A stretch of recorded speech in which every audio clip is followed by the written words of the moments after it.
যবে থেকে এআই এসছে এই সফটওয়্যার ইঞ্জিনিয়ারিং মার্কেটে, সব সফটওয়্যার ইঞ্জিনিয়াররা ভয় পেয়েছে। আমিও পেয়েছি, এখনো পাচ্ছি যে আমাদের চাকরি চলে যাবে, সব এআই করে দিচ্ছে, তাহলে আমরা আর কি করব? তো আজকেও আ অফিসে বসে, বসে আমি এটা মানে ওই এআই এজেন্ট ইউজ করতে, করতে মানে এআই মডেল ইউজ করতে, করতে ভাবছিলাম। তো আমাদের এখন অফিসে নিয়ম করে দিয়েছে যে আ অন্যান্য সব কোম্পানির মতোই যে এআই ইউজ করতে হবে।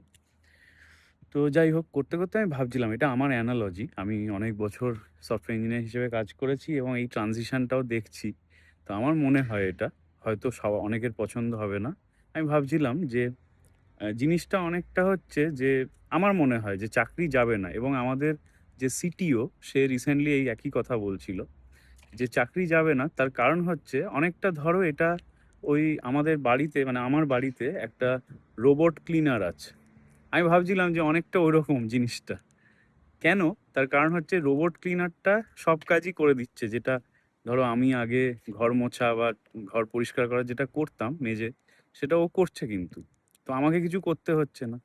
কিন্তু তার মানে কি আমার কোনো কাজই নেই? মানে আমাকে কিচ্ছু করতে হচ্ছে না তা কিন্তু নয়। তার কারণ হচ্ছে আমি ওই রোবট ক্লিনারটাকে ঠিক করে ও কাজ করছে কিনা সেটা আমাকে দেখতে হচ্ছে।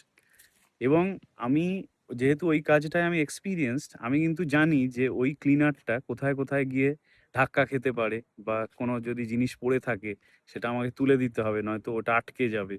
তো এই যে জিনিসটা, এই অ্যানালজিটা আমি ভাবছিলাম যে অনেকটা সিমিলার যে আমি যেহেতু এক্সপেরিয়েন্সড এই কাজে, এআই পুরোপুরি আমায় রিপ্লেস করতে পারবে না। আমাকে যেটা করতে হবে, আমাকে ওকে গাইড করতে হবে, আমাকে সুপারভাইজ করতে হবে, দেখতে হবে যে ও ঠিকঠাক পারছে কিনা।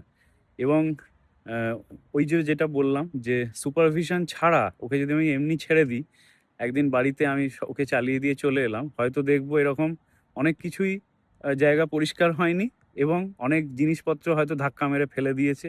এরকমও হতে পারে। তো ওই সুপারভিশনটা সবসময় লাগবে আমার মনে হয়। এটলিস্ট এখন তো তাই মনে হচ্ছে। জানি না ৫-১০ বছর পর কি হবে। বাট এখন আমার এটাই মনে হচ্ছে। তাই ভাবলাম যে এটা শেয়ার করি। তোমরা জানি না তোমরা আমার অডিয়েন্সের মধ্যে কারা, কারা সফটওয়্যার ইঞ্জিনিয়ার তোমরা বলো যে তোমাদের কি মনে হয় এই মার্কেটে যেটা আমি বললাম যে সেটা কি ঠিক? আমার মনে হয় এটাই ঠিক। আপাতত এট লিস্ট এটাই ঠিক। আমাদের যারা লিডারশিপ তারাও এটাই বলছিল। তো তোমরা জানিও কমেন্টসে।